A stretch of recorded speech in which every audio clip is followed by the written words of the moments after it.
안녕하세요. 축구 전문 기자 한준입니다. 토트넘 허스퍼의 7호 영입 소식이 전해졌습니다. 파브리초 로마노, 이탈리아 출신의 이적시장 전문 기자의 시그니처인 히얼 위고가 떴기 때문에 공식 발표만 남은 상황으로 볼 수 있겠는데요. 손흥민 선수와 왼쪽 측면에서 호흡을 맞출 수 있는 윙백의 가세 소식입니다. 이미 이반 페리시치를 영입했고 라이언 세세뇽도 잘하고 있는데 토트넘의 왼쪽 윙백으로 이탈리아 최고의 유망주로 꼽히는 데스티니 우도지를 영입했습니다. 미래를 위한 영입인데요. 이 선수 대체 왜 데려왔고 어떻게 데려왔고 어떤 선수인지 상세하게 분석해드리고요. 이와 더불어서 먼저 프리미어리그 개막 라운드 주간 베스트 11 소식부터 소개해드리겠습니다. 앨런 시어러 프리미어리그 명예의 전당 1호로 등재된 현재까지도 프리미어리그 역대 최다 골을 기록 중인 레전드가 2022-2023 시즌도 프리미어리그 공식 주간 MVP를 선정합니다. 이미 국내 언론을 통해서 영국 BBC의 선정 결과들은 보셨을 텐데요. 아무래도 공식 베스트 11이 중요하겠죠. 앨런 시어러의 베스트 11 팀 오브 더 위크는 에를링 홀란 선수가 최전면에 나선 가운데 3-4-3 포메이션으로 뽑았더라고요. 골키퍼는 아스널의 에런 램스데일, 수비 라인에는 역시 아스널의 크리스탈 팰리스전 무실점 승리를 이끈 윌리엄 살리바와 뉴캐슬 유나이티드의 개막전 승리를 이끈 파비안 셰어, 그리고 토트넘 허스퍼에서 왼쪽 윙백으로 뛴 라이언 세세뇽을 왼쪽 센터백으로 배치를 했는데 왼쪽 수비수라고 보면 될 것 같습니다. 그리고 이제 미드필드 라인에 토트넘의 데안 쿨루셉스키, 뉴캐슬의 브루노 기마랑스, 에스턴 빌라전 깜짝 승리를 이룬 본머스의 핵심 미드필더 레르마, 풀럼에서 새로 영입해서 리버풀전 좋은 활약을 펼친 포르투갈 대표 미드필더 팔리냐 선수가 배치가 됐고요. 공격 라인은 현재 나란히 공동 득점 선두에 올라있는 개막 라운드 멀티골의 주인공 브라이튼의 파스칼 그로스, 풀럼의 알렉산다르 미트로비치, 맨시티의 에를링 홀란이 꼽혔고요. 맨체스터 유나이티드 원정에서 올드 트래포드에서 열린 경기 사상 첫 브라이튼의 승리를 이끈 그레이엄 포터가 개막 라운드 최우수 감독으로 선정이 됐습니다. 우선 이 선수들 중에서 핵심적인 내용 소개해드릴 텐데요. 아스널 수비가 이번에 정말 탄탄해졌다 이런 평가를 받고 있어요. 아론 램스데일, 오드손 에두아르와 에베레치 에제의 결정적인 슈팅을 막아내는 등 중요한 선방을 하면서 또 한 번 아스널의 골문을 잘 사수했다. 사실 크리스탈 팰리스가 후반전에 엄청난 공세를 펼치면서 아스널을 좀 따라갈 수 있는 그런 상황이 나오다가 쐐기골을 내주고 2-0으로 졌기 때문에 아스날이 압도한 경기는 아니었다고 볼 수 있겠는데요. 특히 이제 이 경기에 승리를 했음에도 불구하고 수비 라인의 선수들이 대거 베스트 11에 뽑혔다는 것 자체가 그런 내용을 반영하는 것인데, 지난 시즌 이제 올림피크 마르세유로 임대돼서 굉장히 좋은 활약을 펼쳤던 살리바 선수가 이제 아스널에 돌아와서 지배적인 존재감으로 훌륭한 데뷔전 경기력 보였다. 아스널 수비 라인에 필요했던 선수다라는 평가 받으면서 빌드업도 좋았고 데이 수비도 좋았고 커팅 뉘언스 좋았고 아스널이 이제 수비가 단단해졌다. 이런 기대감을 줄 수 있는 그런 활약을 펼치면서 개막 라운드 베스트 11에 꼽혔습니다. 물론 토트넘도 2명을 배출하면서 올 시즌도 북런던 더비가 치열할 것이다라고 예고하고 있는데요. 라이언 세세뇽 선수에 대해서는 앨런 시어러가 이렇게 평가했어요. 훌륭한 헤더 득점을 포함한 전방위 활약으로 시즌 초반 이반 페리시치와 왼쪽 윙백 주전 경쟁까지도 치열하게 만들었다. 사실 페리시치가 오면서 세세뇽에겐 기회가 줄어들지 않겠느냐라고 생각할 수 있는데, 또 세세뇽이 갖고 있는 이 체력적인 부분이라든지 수비적인 부분이라든지 피지컬적인 그 강점이 있기 때문에 페리시치와 시간을 나눠 가질 것 같고 꼭 페리시치라서 주전이 아닐 것이다. 뭐 이렇게 볼 정도의 아주 올라선 경기력을 보였다는 평가고요. 데안 쿨루셉스키, 팀과 자신을 위한 대단한 개막전을 치렀다. 지난 시즌에 훌륭한 폼을 유지하면서 1골 1도움을 올렸다면서 2개의 공격 포인트를 올린 승리, 대승의 핵심 선수가 당연히 베스트 11에 이름을 올렸습니다. 그리고 공격 라인의 3명, 파스칼 그로스, 미트로비치, 홀란 선수인데요. 그로스 선수 같은 경우에는 말씀드린 대로 브라이튼이 창단 이후 처음으로 올드 트래포드에서 프리미어리그 승리를 이제 거뒀거든요. 그 과정에 2골을 모두 기록한 선수였기 때문에 뽑혔고요. 미트로비치는 리버풀전 2대2 무승부 과정에 풀럼이 계속 앞서가다가 아쉽게 비긴 경기였는데 리버풀 포백에게 힘든 오후를 선사하는 정말 좋은 경기력을 보였고 우뚝 솟아올라서 헤더 슈팅골을 넣은 것뿐만 아니라 페널티킥까지 득점을 하면서 지난 시즌 챔피언십 득점왕다운 모습 보였습니다. 홀란 선수에 대해서는 믿기지 않는 프리미어리그 첫 경기였다라고 시어러가 감탄했는데요. 데뷔전에서 2골을 넣었고 이런 이런 몸 상태를 유지한다면 올 시즌 맨시티에서 어마어마하게 많은 골을 넣을 것 같다 이렇게 기대를 했어요.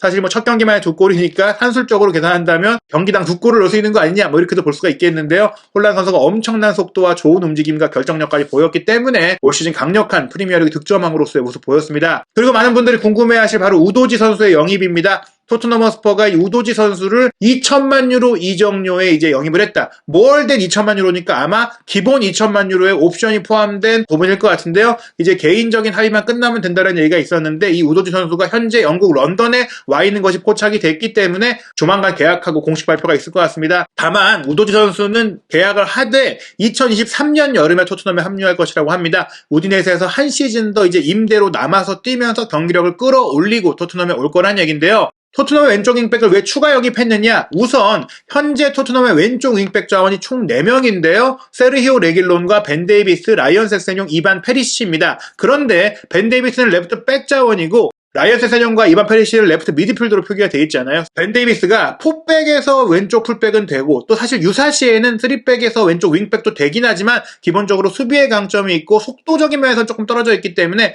3백의 왼쪽 센터백으로 자리 잡고 있잖아요. 세리오 레귤론 선수 같은 경우에는 포백의 왼쪽 풀백이라든지 왼쪽 윙백, 3백 상황에서 모두 가능하긴 하지만 콘테 감독이 전력 외의 선수로 이제 분류가 되면서 이적이 추진되고 있으니까 이 선수는 없다고 봐야 돼요. 그러니까 세세뇽과 페리시치 2명이 있는 상태인데 사실 이 2명이 있는 것으로 충분하긴 한데 만약 부상자가 발생한다거나 시즌 중에 컨디션 문제가 생길 경우에는 한 명이 더 필요하기도 하고 현 시점에서는 뭐 세 번째 윙백이 주전급으로 필요한 건 아닌데 일단 이반 페리시 선수가 만 33세잖아요. 내년 여름이 되면 만 34세가 되고 2024년까지 계약을 하긴 했지만 결국엔 2년 정도를 쓴다고 봤을 때 2023, 2024 시즌에는 경기력이 좀 떨어질 수 있다. 그럴 경우 페리시치의 출전 시간이 줄어들게 되고 세세뇽과 우도지를 주전 윙백으로 좀 많이 기용하는 상태가 되지 않을까. 또 세세뇽 선수가 현재 피지컬이 좋아지긴 했지만 언제든지 부상 우려가 있는 선수인데 우도지 선수는 엄밀히 따지면 세세뇽 선수의 업그레이드 버전이라고도 볼 수가 있습니다. 우디네스가 지난 시즌에 3-5-2 포메이션을 쓸 때 주전 왼쪽 윙백으로 뛴 선수인데요. 이 선수 같은 경우에는 주목할 만한 기록을 살펴보면 지난 2021-2022 시즌 이탈리아 세리에 A 무대에서 5득점 4도움으로 왼쪽 윙백으로서 9개의 공격 포인트를 올렸는데 이 기록이 이탈리아에서 지난 시즌 1부 리그 10대 선수가 기록한 가장 많은 공격 포인트 기록이라고 해요. 이 선수가 2002년생으로 아직 생일이 지나지 않았기 때문에 만 19세인데요. 181cm의 탄탄한 체구로 좀 알려져 있지만 트랜스퍼 마크트에서는 이 선수가 키가 더 커서 188까지 컸다라고 얘기를 하고 있거든요. 그 얘기는 피지컬이 좋은 세세뇽보다도 더 좋은 몸 상태와 운동 능력을 갖고 있는 선수다. 그리고 이 선수가 이제 나이지리아계거든요. 이탈리아에서 태어났지만 부친이 나이지리아계고 그런 나이지리아 선수 특유의 좀 운동 능력을 갖고 있는 데다가 왼발잡이, 또 왼발도 좋은 선수입니다. 이 선수의 시장 가치가 1,700만 유로인데 2,000만 유로 플러스 보너스 옵션을 통해서 데려왔다는 것 자체는 잠재력이 크다라고 볼 수 있는 부분이고요. 이미 엘라스 베로나를 거쳐서 우디네스에서 이제 주전으로 좀 활약을 좀 하고 있는 선수라고 볼 수 있겠고요. 이탈리아의 연령별 대표를 모두 거친 선수입니다. 말씀드린 대로 빠르고 왼발 잘 쓰고 운동 능력이 좋기 때문에 세세뇽 선수와 비슷한 성향을 갖고 있다고 볼 수 있겠는데요. 트랜스퍼 마크트 기준으로는 5골 3도움인데 어찌됐거나 공격 생산성이 굉장히 좋고 득점력도 있는 선수고 이 선수가 이제 수비형 미드필더와 중앙 미드필더로 뛰었던 유스 시절의 경험이 있다는 걸 봤을 때는 신체 조건과 경기 운영 능력과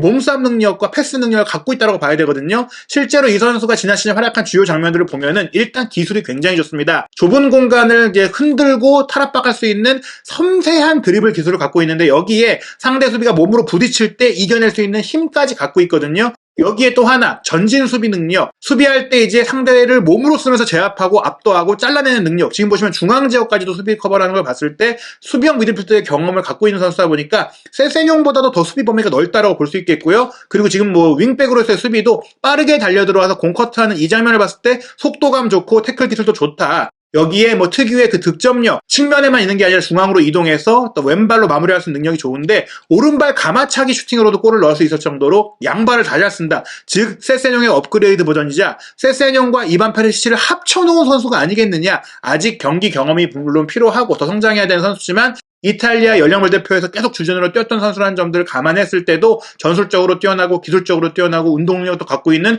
완벽한 윙백, 콘테 감독이 장기적으로 토트넘에 남을 거라는 거를 예상할 수 있는 그런 영입이에요. 왜냐하면 2023년에 와서 뛸 거니까 2023, 2024 시즌에도 콘테 감독이 남을 가능성이 크기 때문에 콘테 스타일의 선수를 영입한 것이고 또 콘테 감독이 장기적으로 팀을 더 강화시킬 수 있는 영입이 됐다라고 볼 수 있는 것입니다. 게다가 토트넘이 이 선수를 영입하면서 돈을 크게 쓰지도 않았습니다. 일단 2천만 유로를 최소한 쓰기로 했는데 조바니 로셀소 선수를 올여름에 좀 매각하려고 하고 있는 과정 속에서 비아레알과 피오렌티나가 경쟁하고 있거든요. 이탈리아 이적시장 전문가인 디마르초의 보도에 따르면 피오렌티나가 일단 임대 후 이적 조건으로 임대료 200만 유로 주고 내년 여름에 2천만 유로 이적료 주겠다는 제시를 했어요. 이게 아직 합의는 안 됐고 비아레알도 협상하고 있는데 결국 토트넘이 최소한 로셀소 이적료로 2천만 유로 이상을 확보할 수 있다면 로셀소를 매각한 돈을 그대로 우도지에 투입할 수 있으니 추가 지출 없이 나간 돈 들어간 돈으로 메울 수가 있다. 그리고 여기에 지금 브라이언 힐 선수가 발렌시아로의 임대가 지금 협상 중이고 자페탄강 가는 로마로의 이제 이적이 추진되고 있는 과정 속에 선수들이 추가로 정리가 될 수가 있고 탄기 은돈벨레도 지금 비아레알과 협상 중이기 때문에 현재 지금 토트넘의 미션은 잉여 자원을 정리하는 거거든요. 그 정리 작업과 더불어서 우도지를 정말 돈 거의 안 들이고 샀다. 뭐 이렇게 좀 느끼시면 될 것 같습니다. 이적 시장의 기타 단신 소개드리려고 하는데요. 벨기에 리그의 명문팀인 헨트로 이적한 한국인 선수 소식입니다. 지난 시즌까지 오스트리아 분데스리가의 라스크 린츠에서 정말 좋은 활약을 펼쳤던 홍현석 선수, 지난 여름에 23세 이하 아시안컵에도 주전 미드필더로 뛰면서 이강인 선수가 좋은 호흡을 보였던 정말 기대되는 선수죠. 1999년생으로 앞으로 미래가 창창한 선수인데 벨기에 헨트로 이적하면서 이제 오스트리아 리그를 떠나서 벨기에 리그에서 새로운 도전을 하게 됐다는 소식인데 올 시즌 활약 주목해볼 만할 것 같고요. 울버햄튼 원더러스는 황희찬 선수와 함께 뛸 선수로 과거 발렌시아에서 이강인 선수와 호흡을 맞췄던 포르투갈 대표 윙어 곤살로 게데스 영입을 공식 발표했습니다. 게데스 선수의 이적료는 3천만 유로 플러스 옵션으로 알려졌는데요. 사실 울버햄튼이 황희조 선수와도 연결이 되고 있는데 황희찬 선수가 지금 라울 히메네스가 부상 중인 가운데 최전방 공격수로 뛰고 있잖아요. 황희찬 선수, 황희조 선수가 투톱으로도 뛸 수 있고 히메네스, 황희조가 투톱으로도 뛸 수 있고 뭐 다양한 조합이 가능한 가운데 게데스는 아마도 부상 복귀 이후 아직 최고의 폼을 갖추지 못한 페드로 네토와 경쟁을 할 것으로 보입니다. 좋은 파트너십을 이뤄서 울버햄튼에서 또 황희찬 선수도 좋은 활약을 펼칠 수 있기를 기대해 보겠습니다. 황희찬 선수는 이제 풀럼과 경기를 치르게 되는데요. 8월 13일 토요일 밤 11시에 프리미어리그 2라운드 경기를 치르고요. 손흥민 선수는 첼시와 8월 15일 월요일 0시 30분 2라운드 경기 원정으로 치릅니다. 한준TV에서 프리미어리그 2라운드 경기 보고 상세한 분석 내용으로 돌아오겠습니다.